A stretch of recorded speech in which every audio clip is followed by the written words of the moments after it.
Welcome, everyone. Ready to dive into Hungarian art? We're aiming to give you a good overview today. The major eras, what they achieved, all that. Not getting too bogged down, just the highlights so you can explore further on your own. And one thing that jumps out from our sources right off the bat is religion. Especially in those early centuries, it seems like you can't talk about Hungarian art without talking about the church. Oh, absolutely. For centuries, the church was basically the patron of the arts. That influence, it's undeniable, especially during the Árpád era when Hungary adopted Christianity. It's all over the architecture of that time. So we're talking those big, impressive Romanesque and Gothic buildings that were all over Europe for such a long time, right? I've always been struck by how those styles really reflect the whole mindset of their era. Exactly. Think about Pannonhalma Abbey, for instance, one of the oldest, most important Benedictine monasteries in Hungary. Built back in the 10th, 11th centuries, that Romanesque style, it's all about strength, permanence, thick walls, rounded arches, tiny windows.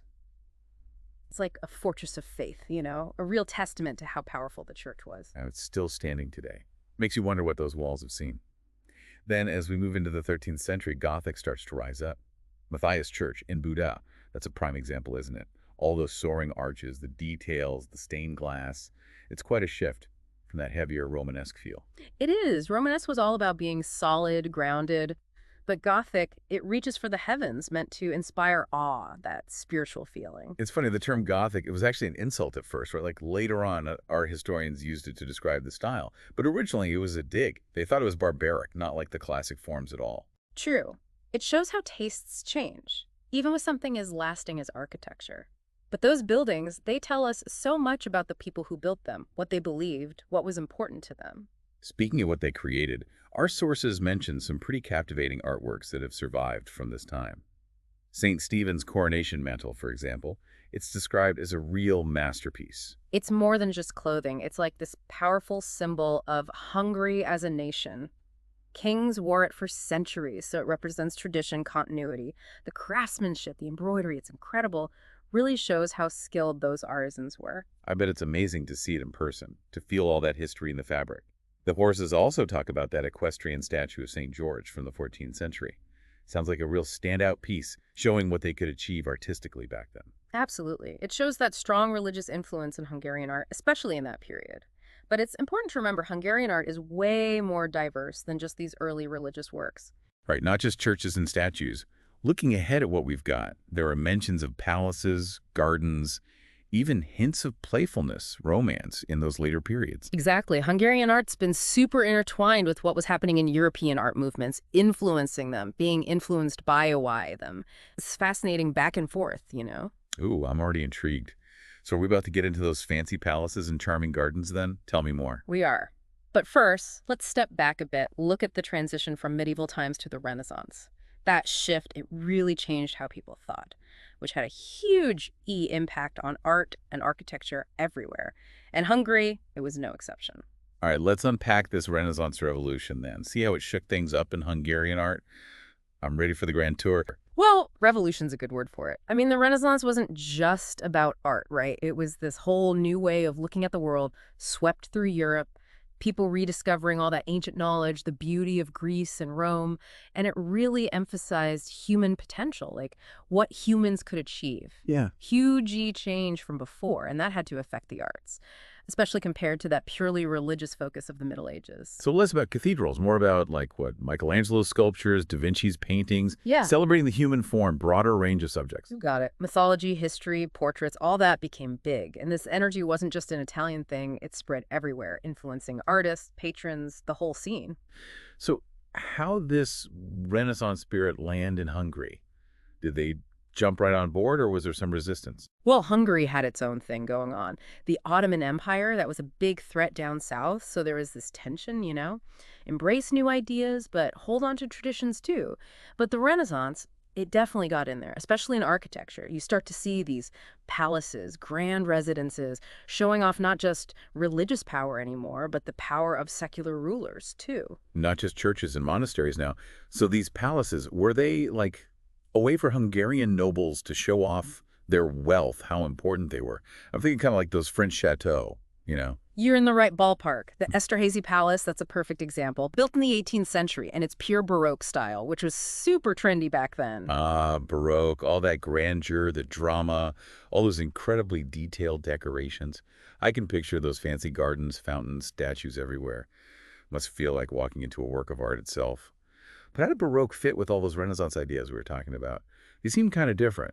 Good catch. See, the Renaissance, it set the stage right, shifted how people thought. But Baroque, it took those ideas and cranked them up. It was all about drama, emotion, overwhelming the senses. Think of it as celebrating human achievement, showing off what art could do, how it could make you feel things.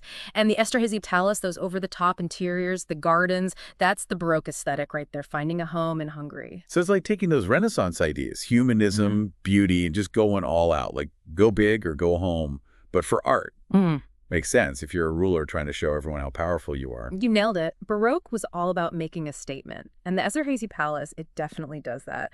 But then, as we move through the 18th century, there's this other style that pops up, totally different from Baroque. It's called Rococo. Rococo.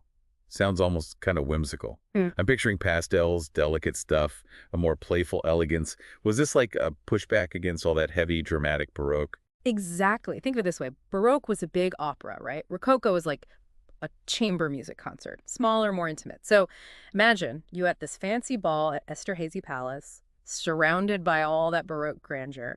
Then you step into this little salon, decorated with Rococo paintings, scenes of people courting, nature, relaxing. Totally different vibe, right? It was like art got a makeover, went for a lighter, more fun look. And the sources mentioned this one Rococo artist, Jean-Honoré Fragonard.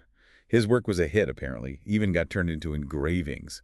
What was it about his style that people loved? Fragonard, he just got Rococo, His paintings, they're lively, there's movement, a hint of romance, light brushstrokes, delicate colors. The whole thing feels elegant, but also playful. He was a favorite of the French aristocracy, but his influence spread way beyond France. So we went from solid Romanesque to aspiring Gothic, then the grandeur of Baroque, and now playful Rococo.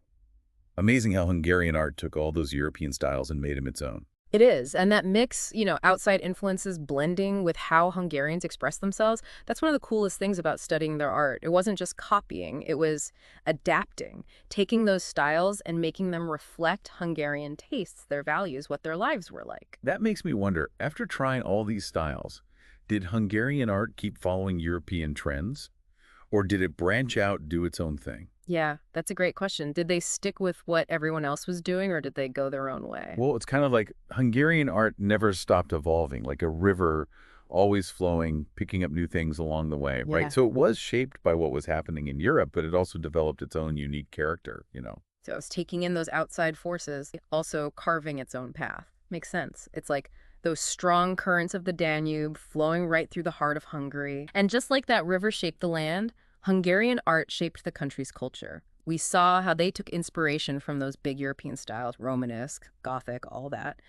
But the cool part is, Hungarian artists made those styles their own. They used local materials, traditional designs, their own point of view. They created something truly unique. So more than just copying what was happening elsewhere, it was like weaving those influences into what it meant to be Hungarian, right? Exactly. And that blend of influences, it kept going strong. You had Romanticism come along, all about emotion, national identity. Then Impressionism, Art Nouveau, they brought new ways of seeing light, color, shapes. And through it all, you have Hungarian artists starting their own movements, exploring their history, their folklore, how society was changing. Sounds like Hungarian art really found its footing then, its own voice, but still part of the bigger picture, what was happening in European art overall. Yep. And that continues even today. Modern Hungarian artists, they're pushing boundaries, trying new things, dealing with global issues, but they're still drawing from that rich heritage they have.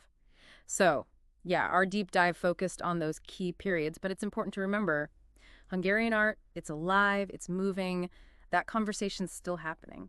That's such a good point. It's easy to think of art history as like done and dusted, just hanging in a museum. But you're right.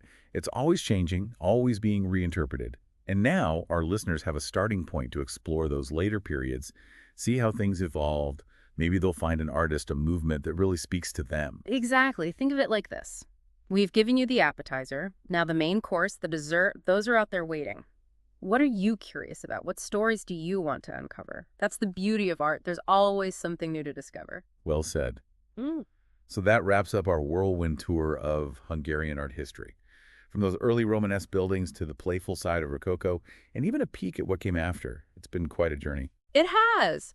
We hope it's made you want to keep exploring, keep asking questions, and keep that creative spark alive. Until next time, happy art adventures, everyone.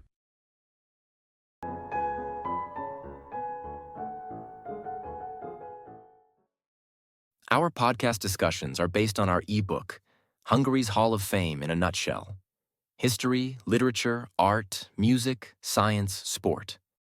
Scan the QR code or check the link in the description to download your copy of Hungary's Hall of Fame in a Nutshell.